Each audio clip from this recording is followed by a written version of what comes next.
கன்னட நடிகர் ரிஷப் ஷெட்டி அவரே நடித்து அவரே இயக்கிய படம் காந்தாரா.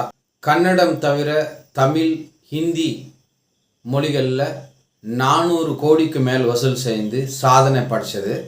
அந்த படத்துக்கு தேசிய விருதும் கிடைச்சிது, அவருக்கும் தேசிய விருது கிடைச்சிது சிறந்த நடிகருக்கான. கன்னட படங்கள் எவ்வளோ நல்லதாக இருந்தாலும் கூட அவார்டெல்லாம் கிடைக்குது.